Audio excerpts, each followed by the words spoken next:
My God, this is so huge and beautiful.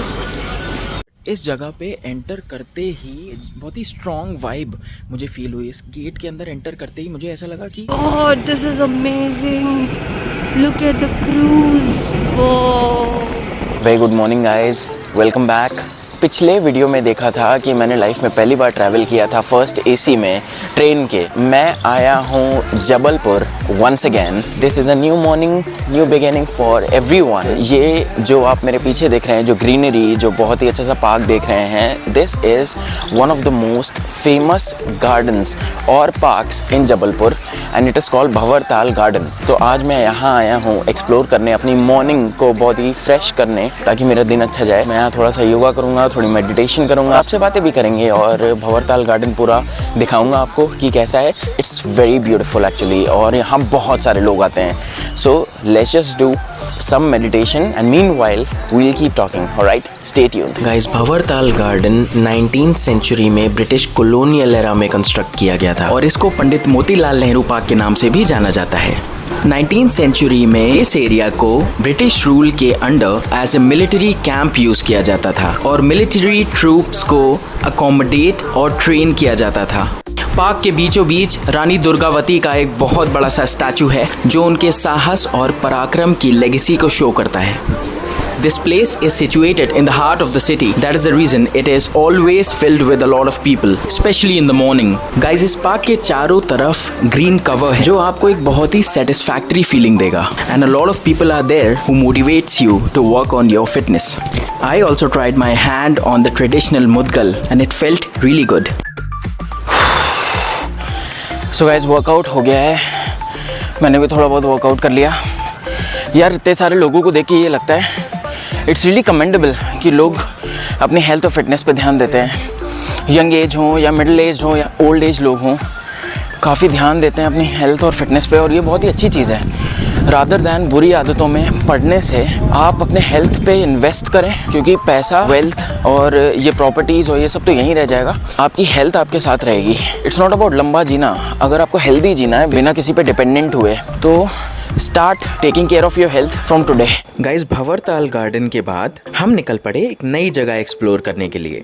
वो जगह क्या है? Well, soon you will get to know. And the best part was, मौसम इतना amazing था, I was feeling like riding all day long. अब हम आ गए हैं एक नई जगह पर एंड गाइज ये एक बहुत ही हिस्टोरिकल प्लेस है। सो let's just go inside and experience the place. Guys ये हिस्टोरिकल प्लेस है रानी दुर्गावती का समाधि स्थल। गाइज 24 जून 1564 को रानी दुर्गावती ने मुगलों से लड़ाई करते वक्त अपने प्राण त्याग दिए थे और ये समाधि स्थल एज ए ट्रिब्यूट उनकी याद में बनाया गया है ताकि हम सब यहाँ विजिट कर सके और उनका आशीर्वाद ले सकें। गाइस, अभी मैं रानी दुर्गावती के समाधि स्थल पे हूँ। इस जगह पे एंटर करते ही बहुत ही ब्रेवरी वाली वाइब नहीं आती है, एक पराक्रम और ब्रेवरी की जो हवा होती है ना, वो महसूस की मैंने, वो ब्रीद इन की मैंने। और ये जो आप मेरे पीछे देख रहे हैं, ये जो सारे पेंटिंग्स और दीवारों पे ये जो सब बना हुआ है, ये रानी दुर्गावती की हिस्ट्री है, उनकी शौर्य गाथा, जो भी उनके वेलियर की कहानी है, वो सारे सीन्स में डिपिक्ट की गई है। जो इंपॉर्टेंट चीज़ें हुई हैं उनकी लाइफ में, उन सबको पेंटिंग के थ्रू डिपिक्ट किया गया है। लुक एट दिस गाइस, इतनी ब्यूटीफुल पेंटिंग। ये देखिए रानी दुर्गावती की शौर्य गाथा, ये देखिए जितने भी इम्पोर्टेंट चीज़ें हुई उनकी लाइफ में, उनको पेंटिंग के थ्रू डिपिक्ट करने की पूरी कोशिश की गई। गाइस, 1564 में नराई की जंग में रानी दुर्गावती ने मुगलों के खिलाफ मोर्चा छेड़ दिया। उनके शौर्य के बावजूद उनकी सेना ये जंग हार गई। मुगलों के सामने सरेंडर करने के बजाय उन्होंने अपनी ही कटार से अपनी जान ले ली। गाइस, आप लोग रानी दुर्गावती का समाधि स्थल ज़रूर विजिट करें एंड आई एम श्योर आप सबको बहुत ही अच्छा फील होगा, बहुत ही स्ट्रॉन्ग फील होगा। आपको लगेगा कि यार लाइफ का एक पर्पस होना चाहिए। लाइफ बिना पर्पस के, मीनिंगलेस लाइफ जीने का कोई मतलब नहीं है। गाइस, रानी दुर्गावती को एक शहीद और साहस का प्रतीक माना जाता है और 24 जून को भारत के कई हिस्सों में बलिदान दिवस के रूप में मनाया जाता है। गाइस, रानी दुर्गावती के समाधि स्थल के बाद हम निकल पड़े एक और ब्यूटीफुल जगह को एक्सप्लोर करने। ये जगह जबलपुर के आउटस्कर्ट्स में है, but it is one of the most visited places in the city. Frankly I didn't know much about this place, तो कोई ज्यादा एक्सपेक्टेशंस भी नहीं थी, but when I reached, I was so mesmerized by the view. Maybe कैमरे में इतने अच्छे से कैप्चर नहीं हो रहा हो, but believe me, it was beautiful. So guys अब हम आ गए हैं बरगी डैम। ये जो गेट दिख रहा है ये है क्रूज़ के लिए। डैम पे एक क्रूज़ चलता है, एक बड़ी बोट चलती है, तो अब हम उसी में सफ़र करने के लिए जा रहे हैं थोड़ी देर के लिए, फॉर सम टाइम। ये जो गेट है इसकी एंट्री टिकट है 20 रुपीज़ पर हेड, और अब जाके देखते हैं कि क्रूज़ का टिकट कितने का होगा। Alright, so stay tuned till we reach there.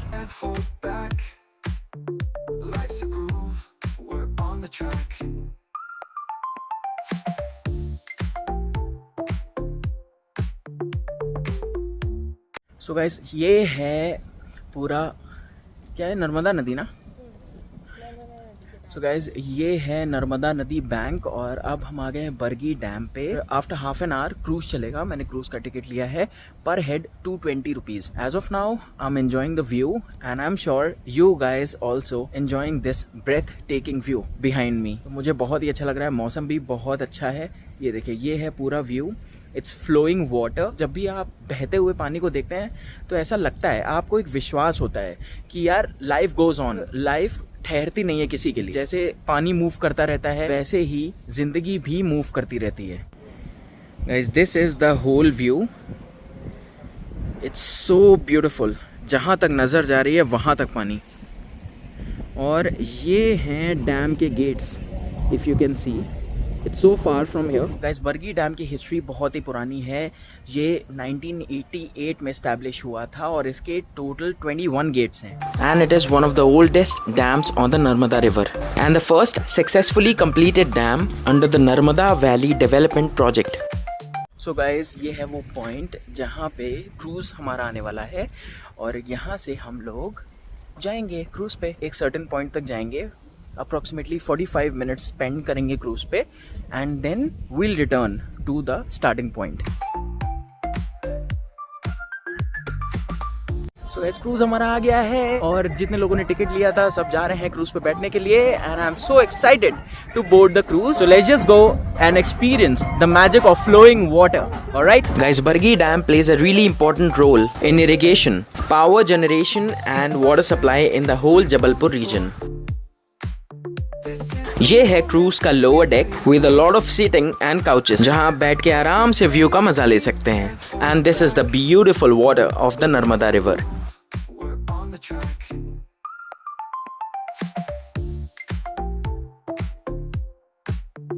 And we have started to cruise. Let's go. Guys ये है क्रूज का अपर डेक, जहाँ पे नॉर्मल चेयर्स रखी गई हैं, but I enjoyed the view from the upper deck more than the lower deck, क्योंकि ये पूरा ओपन था and it was raining heavily as well. तो ऐसा लग रहा था कि मेरी आंखों के सामने वाटर लेवल और बढ़ता जा रहा है। गाइज टू बी ऑनेस्ट, ऐसा नज़ारा मैंने अपनी लाइफ में कभी एक्सपीरियंस नहीं किया था। I was feeling so amazing, but at the same time it was scary as well, क्योंकि इतना ज़्यादा पानी मैंने कभी नहीं देखा था इससे पहले। गाइज क्रूज पे एक छोटा सा वॉशरूम भी था, just to ease yourself. So guys Bargi dam और क्रूज़ का भी टूर हो गया है कंप्लीट। इट वाज सरियल, बहुत ही अमेजिंग फीलिंग थी। साथ साथ में बारिश हो रही थी, और इतना ज़्यादा पानी देख के, इतना ज़्यादा फ्लोइंग वाटर देख के यार एक फील गुड फैक्टर आता है, और इतनी देर मुझे बहुत अच्छा लगा। I enjoyed a lot. In fact Kolkata से ज़्यादा इन्जॉय मैंने किया। यहाँ पे जो वाइब थी वो मुझे ज़्यादा अच्छी लगी। कोलकाता का थोड़ा सा बंद बंद था, वहाँ का क्रूज़ ना, उसमें अपर डेक नहीं थी, इसमें अपर डेक थी। इसमें जो एक्सेस था वो दोनों का, लोअर डेक और अपर डेक दोनों का था, तो ये मुझे बहुत अच्छा लगा। दोनों डेक में मैंने एक्सप्लोर किया। तो अब हम लोग यहाँ से बाहर निकल रहे हैं, and let's see where we'll go now. Picture अभी बाकी है मेरे दोस्त, और हमारा सफर पहुंच चुका है एक और ब्रेथ टेकिंग व्यू पॉइंट तक। Guys this is the beautiful location I was talking about, and it is one of the most famous waterfalls in the Madhya Pradesh region. So let me take you near to this beautiful spectacle of the nature. So guys Bargi dam के बाद अब हम आ गए हैं जबलपुर में एक और वाटरफॉल पे, धुआंधार वाटरफॉल की तरह। यहाँ पर एक और ब्यूटीफुल वाटरफॉल है, और वो है Bhadbhada waterfall just behind me. So let's just go and have a look. Guys ये वाटरफॉल सुनार रिवर पे सिचुएटेड है और जब मॉनसून या अर्ली समर के टाइम पे पंचम नगर डैम से सुनार रिवर में पानी रिलीज किया जाता है तब भदभदा वाटरफॉल नजर आता है। इसकी व्हाइट मिल्की जैसी धाराएं बिल्कुल नायग्रा फॉल्स के मिनिएचर की तरह दिखती हैं और इसे मिनी धुआंधार भी कहा जाता है। इस वाटरफॉल तक पहुंचने के लिए एक छोटा सा 200 मीटर का ट्रैक है। तो guys this is the Bhadbhada waterfall. ये धुआंधार वाटरफॉल जितना बड़ा नहीं है, स्टिल ये बहुत ही ब्यूटीफुल है। आपको आवाज सुनाई पड़ रही होगी, जो पत्थर से टकराने की आवाज है ना, जो पानी की गर्जन है, वो सुन के इतना बेसी फील होता है। गाइस आज का व्लॉग यहीं खत्म होता है। Let me know in the comment section आपको इन सारी लोकेशंस में से सबसे अच्छी कौन सी लगी। I hope I was able to entertain you guys. Then please like, share and subscribe and do not forget to hit the bell icon so मेरे आने वाले वीडियोस के नोटिफिकेशंस आपको पहले से मिल जाएंगे। Till then explore the world, love yourself and thank you so much for watching the video guys. See you soon.